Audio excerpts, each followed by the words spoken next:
Hello friends, मैं Saurabh Suman SS exam गुरु YouTube channel पे आपका स्वागत करता हूं। एक और बहाली की खुशखबरी है।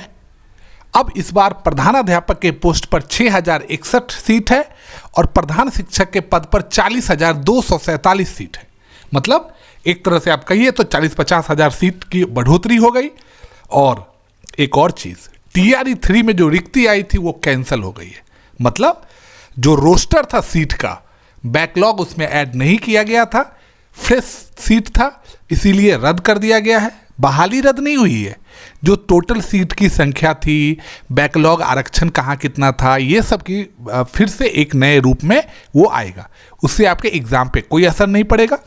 बाकी आपको विस्तृत और भी जो नर्स ANM का तैयारी कर रहे थे, अब मैं बताऊं कि उन्हें जो 10,709 पद पे भर्ती निकला था, अब उसको उसी जो उस समय भर्ती जिस पद के लिए जैसे नियमावली से निकला था उसी के आधार पे होगा। अब मैं आपको बता दूं कि 11 तारीख से 11 मार्च से BPSC के साइट पे आपको प्रधानाध्यापक और प्रधान शिक्षक के लिए आवेदन करना है। क्या कैसे होगा मैं आपको उसका नियमावली दिखा देता हूं। पहले एक इसमें भी आप चीज़ क्या है वो सुन लीजिए। अगर आप 2012 से पहले नौकरी कर रहे हैं तो आपको अभी जो परीक्षा चल रहा है वो पास होना आवश्यक है। दक्षता, आपको पता है ना, दक्षता परीक्षा अभी नहीं, अभी सक्षमता चल रहा है। दक्षता तब हुआ था जब हर एक टीचर को ये मैंडेटरी किया गया था। और अगर उसके बाद वाले हैं तो TET पास होना है। लेकिन अगर कोई प्राइवेट है तो CBSE, ICSE या बिहार बोर्ड से संबद्ध विद्यालयों में ये एग्ज़ाम देने की जरूरत नहीं पड़ेगी। लेकिन उनके लिए एक्सपीरियंस चाहिए। तो 8 साल स्कूल, राज्य सरकार के स्कूलों में माध्यमिक शिक्षक के पद पर मिनिमम 8 साल अगर आप काम किए हैं, और जो प्राइवेट रूप से आएंगे वो 12 साल, उच्च माध्यमिक में आएंगे वो 10 साल सेवा अगर किए हैं तो आप इसमें बहाली में आ सकते हैं। उम्र सीमा देखिएगा तो 31 मिनिमम है और 47 मैक्सिमम है।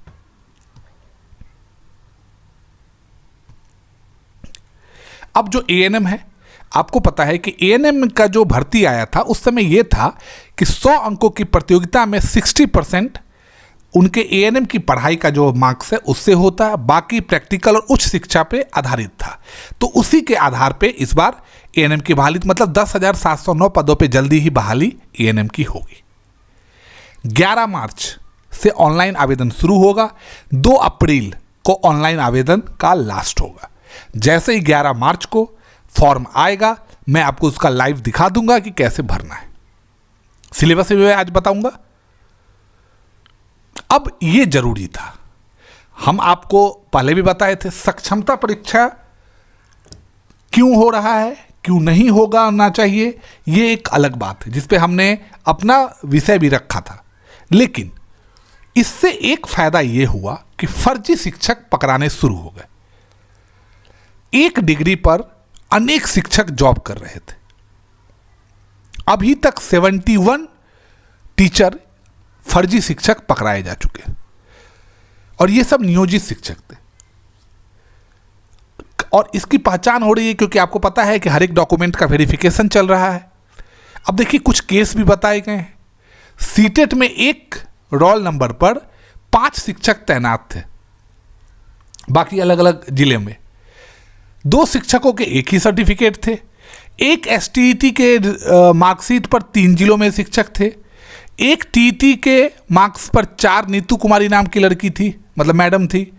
एक ही शिक्षक 2 स्कूलों में कार्यरत थे। तो सोच लीजिए कि नियोजित शिक्षकों में देखिए उनको राज्यकर्मी का दर्जा मिलना चाहिए। हम लोग ये चाहते भी हैं। उनको बार बार एग्ज़ाम दे के डराने की कोशिश नहीं होनी चाहिए, अभी हम चाहते हैं। लेकिन जब भी बात फर्जी की होगी हम लोग उसका अपोज करेंगे और हर एक शिक्षक उसका अपोज करेंगे जिनके उनके कारण जिनका नाम खराब होता है। अब टीचर का TRE 3 का बता दूं, पढ़िए। बिहार लोक सेवा आयोग ने तीसरे चरण की शिक्षक नियुक्ति की भेजी गई वैकेंसी लिस्ट को रद्द कर दिया है। अब एक बार फिर नए तरीके से रिक्ति का रोस्टर बनेगा। जानकारी के अनुसार मुजफ्फरपुर समेत सभी जिलों के डीईओ और डीपीओ स्थापना को फिर से रोस्टर बनाने के निर्देश दिए गए। एक बार फिर से नए तरीके से बनाया जाएगा और सभी जिलों की विषयवार रिक्ति जो जारी की गई थी उसको फिर से ठीक करके अब जारी किया जाएगा। अब मैं आपको प्रधान शिक्षक और उसका एडवर्टाइजमेंट सिलेबस सब मैं बता देता हूँ। पहले मैं इंपॉर्टेंट नोटिस बता दूँ। फॉर्म का डेट मैंने बता ही दिया है कि 11/3 से 2/4 तक रहेगा। ये देख लीजिए फॉर्म, ये नोटिस है।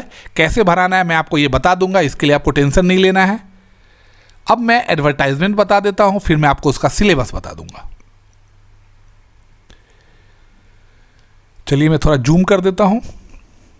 अनरिजर्व के लिए 10,081 पद, आर्थिक रूप से कमजोर ईडब्ल्यूएस के लिए 4,018, अनुसूचित जाति के लिए 8,041, अनुसूचित जनजाति के लिए 806, अत्यंत पिछड़ा वर्ग 10,056, पिछड़ा वर्ग 7,245, टोटल 40,247, जिसमें से महिलाओं के लिए टोटल 14,000 सीट, क्योंकि इसमें 35% का क्षैतिज आरक्षण है, वो रहेगा।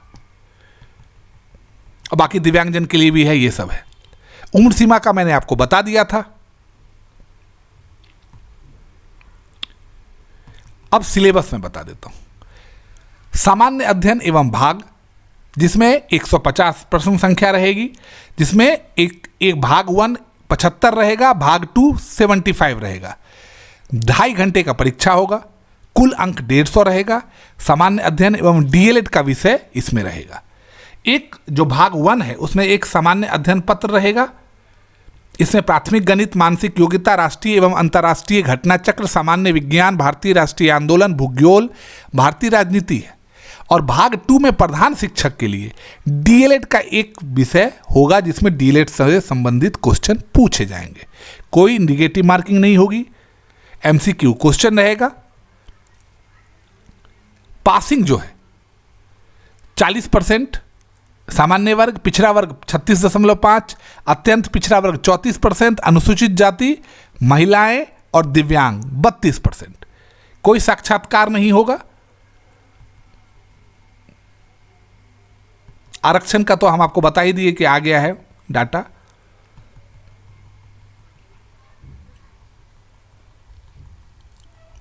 बाकी इसमें लगेगा क्या मैं आपको वो बता देता हूं। मैट्रिक का प्रमाण पत्र और अंक पत्र, शैक्षणिक और प्रशैक्षणिक योग्यता की उत्तीर्णता संबंधी प्रमाण पत्र, क्रीमी लेयर, अनुभव प्रमाण पत्र। उसके बाद ईडब्ल्यूएस है तो ईडब्ल्यूएस के लिए अनरिजर्व वर्ग की महिला उम्मीदवार के लिए अस्थायी निवास प्रमाण पत्र, क्योंकि आप बिहार से हैं और तो अगर महिला है तो 35% का आपको आरक्षण मिलेगा। ये सब डॉक्यूमेंट्स लगेगा। हाँ, और मैं बता दूं, फोटो युक्त पहचान पत्र, आधार कार्ड रहेगा, 2 फोटो, और डाउनलोड किया जाएगा एडमिट कार्ड। अब फीस कितना है? 750 रुपया सामान्य के लिए, अनुसूचित जाति जनजाति के लिए 200, आरक्षित अनारक्षित वर्ग महिला के लिए 200, दिव्यांग के लिए 200 और अन्य सभी के लिए 750। और फॉर्म भरने की प्रक्रिया तो मैं आपको पहले ही बोला कि मैं आपको जब फॉर्म भरने की शुरुआत होगी तो मैं आपको बता दूंगा कैसे भरना है। बहुत आसानी रहेगा, आप लोगों को उसमें कोई दिक्कत नहीं आने देंगे हम लोग। ये आपके सामने है पूरे स्क्रीन पे। चलिए अब हम आपको इसका सिलेबस दिखा देते हैं।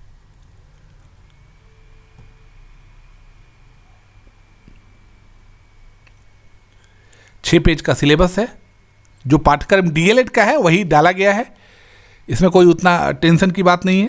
जो डीएलएड का है, अगर आपने डीएलएड किया है, नहीं तो आप डीएलएड का अगर ये प्रिंट आउट निकाल लीजिएगा तो आपको आसानी से डीएलएड का सिर्फ है, इसमें वही किया गया है। डीएलएड को प्रिंट आउट चिपका दिया गया है स्कैन करके।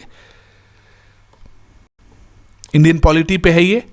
सामान्य अध्ययन है जिसमें सामान्य विज्ञान, राष्ट्रीय और अंतर्राष्ट्रीय महत्व की समसामयिक घटनाएं, भारतीय राष्ट्रीय आंदोलन बिहार, भूगोल, भारतीय राज्य व्यवस्था, प्रारंभिक गणित और मानसिक क्षमता परीक्षण। अब मैं आपको ये भी बता दूं, आपको इसको पढ़ने के लिए एक बहुत अच्छा चीज़ करना पड़ेगा। सबसे पहले जाइए बीपीएससी का पेपर निकालिए जो 2 बार हुआ है और तीसरा बार होने वाला है, और उस पेपर के हिसाब से आप अपना पढ़ाई का सिलेबस तैयार कीजिए। बाकी मेरे साथ जुड़े रहिए, मैं आपको हर एक अपडेट देता रहूँगा। आपको पता है कि TRE 3 के 15 और 16 तारीख का एग्ज़ाम का क्लास 1 to 5 और 6 to 8 का आ गया है, सिर्फ 11वीं 12वीं का बाकी है। तो आपके पास अभी 12 दिन है, 12 दिन आप रिवाइज करिए, अच्छे से पढ़िए। बेस्ट ऑफ लक, और हम चाहते हैं कि आप सभी का हो जाए। मेरे साथ जुड़ने के लिए बहुत बहुत धन्यवाद।